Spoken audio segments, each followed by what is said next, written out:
uNkulunkulu uyokulonda, uNkulunkulu uyokubusisa, avule iminyango yempumelelo. Igama uPastor ngichannel in your flick. Njengenjwayelo udabula amaphupho. Inamba ikhona ungayisebenzisa kuphela kuma calls, ungayisebenzisa ku WhatsApp nangeparty nangephutha. Ungangitext, anginama SMS. Angoyasebenzisa futhi ama SMS. So abanye abantu they do that mistake ukuthi SMS manje uthi hey kwenza kwethu. Mina anginama SMS. Futhi angiyimisela ukuthi ngibe nama SMS.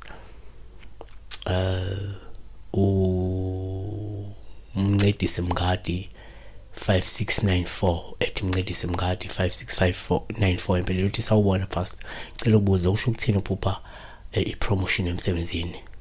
Shuthi ke la umncedisi umfoka Mngadi uphupha ke bemnikeza ipromotion emsebenzini. I don't know if uyasebenza or akasebenzi, but kasiyenze kanje ukwenza ukuthi no ungasebenzi no munye nje ophupha ethola promotion ikwazi ukufitha kuyena. Number 1, uma uphupha isikhundla, promotion isikhundla ngolika Mageba.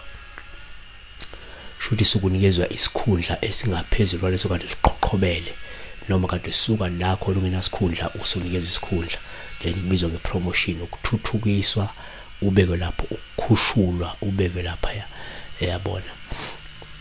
Nake singakusho number 1, uma uphupha isikhundla kuphawu esithatha njengoluhluma usinikwa, ngoba lokho kungasho ukuthi ungalindela inhlanhla nokubusiseka okuzofika esikhatini esiseduze esizayo.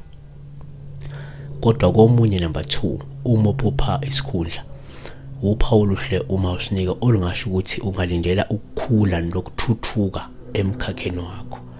Ngenzeka ubusiness, ngenzeka umwelapho wendabuko, ngenzeka uyini usengaphupha ngathi uthola isikhundla, kanti lento isho ukuthi lesi sidalo sakho sizokuthuthukisa, yabona, sizokukhulisa kulowo mkhakha. Number 3, futhi uma uphupha isikhundla kuphawu oluhluma usinikwa olungabe lusho ukuthi ungalindela impumelelo, inqubekela phambili noma ukuqashela ke emkhakheni wakho ngenxa yokusikhandla kwakho.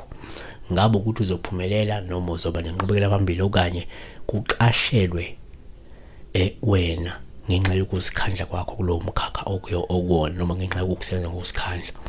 Number 4, uma uphupha futhi isikhundla kuphawu luhluma usinikwa leso sikhundla lungasho ukuthi kungenzeka umuntu okukhulayo ngokulwazi, umuntu onokwanda ngokwenhlakanipho, futhi ungase mhlawumbe uthole nethuba eliyinqayizivele lokuma weluleka abantu empilweni, wenikeza abantu izeluleko empilweni, yabona, sengavela leli phupho leli.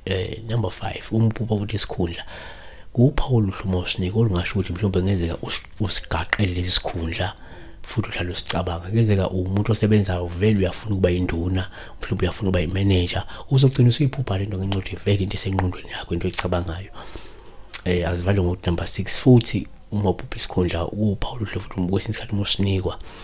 Kwesinye isikhathi lokho kungasho nje ukuthi kungenzeka uNkulunkulu uyakutshela, uyaqinisekisa, ukunikeza iassurance ukuthi uzosithola lesi sikhundla uma ukuthi usibheke ngabovu, ngoba kuyenzeka abanye abantu mabephupha ethola into vele uzoyithola lento leyo. So we don't know, maybe ngenzeka nje uphupha wena vele uzosithola lesi sikhundla lesi vele kungekudala.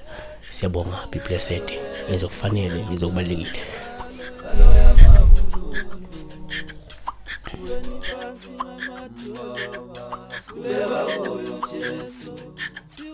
Siweni